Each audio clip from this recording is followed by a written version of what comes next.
Hi friends, in the Surya Grahanam time, 6 grahas are joined in this Grahanam time.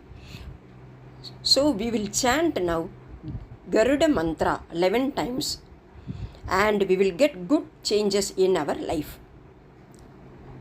Now we will chant this Garuda Mantra 11 times. ओम श्री कारुण्याय गरुडाय वेतरूपाय विनतापुत्राय विष्णुभक्तिप्रियाय अमृतकलशहस्ताय बहु पराक्रमाय पक्षिराजाय सर्ववग्र सर्वदोष सर्पदोष विषसर्प विनाशनाय स्वाहा. ओम श्री कारुण्याय गरुडाय वेतरूपाय विनतापुत्राय विष्णुभक्तिप्रियाय अमृतकलशहस्ताय बहुपराक्रमाय पक्षिराजाय सर्ववग्र सर्वदोष सर्पदोष विषसर्प विनाशनाय स्वाहा. ओम श्री कारुण्याय गरुडाय वेतरूपाय विनतापुत्राय विष्णुभक्तिप्रियाय अमृतकलशहस्ताय बहुपराक्रमाय पक्षिराजाय सर्ववक्र सर्वदोष सर्पदोष विषसर्प विनाशनाय स्वाहा. ओम श्री कारुण्याय गरुडाय वेतरूपाय विनतापुत्राय विष्णुभक्तिप्रियाय अमृतकलशहस्ताय बहुपराक्रमाय पक्षिराजाय सर्ववग्र सर्वदोष सर्पदोष विषसर्प विनाशनाय स्वाहा.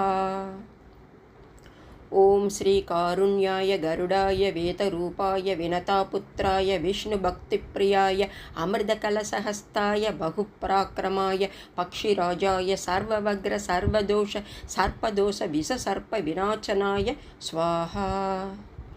ओम श्री कारुण्याय गरुडाय वेतरूपाय विनतापुत्राय विष्णुभक्तिप्रियाय अमृतकलशहस्ताय बहुपराक्रमाय पक्षिराजाय सर्ववग्र सर्वदोष सर्पदोष विषसर्प विनाशनाय स्वाहा.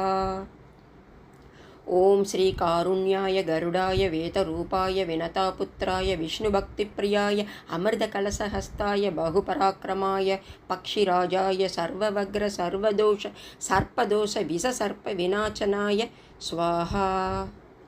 ओम श्री कारुण्याय वेतरूपाय विनतापुत्राय विष्णुभक्तिप्रियाय अमृतकलशहस्ताय बहुपराक्रमाय पक्षिराजाय सर्ववग्र सर्वदोष सर्पदोष विषसर्प विनाशनाय स्वाहा.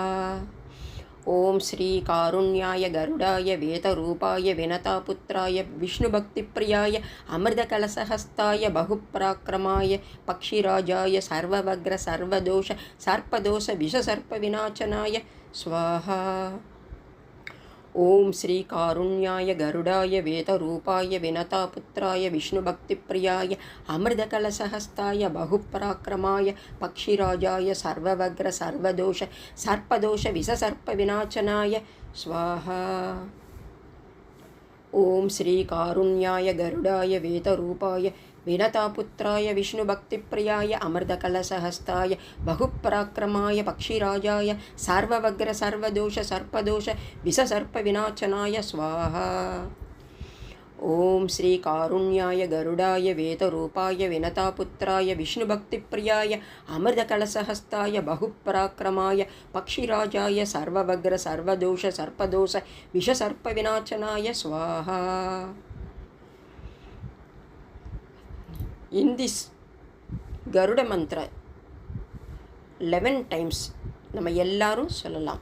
சொல்லி வாழ்க்கையில் நல்ல பல சந்தோஷங்களையும் சௌக்கியங்களையும் பெற்று மகிழ்ச்சியாக வாழ்வோம். தேங்க்யூ. நன்றி.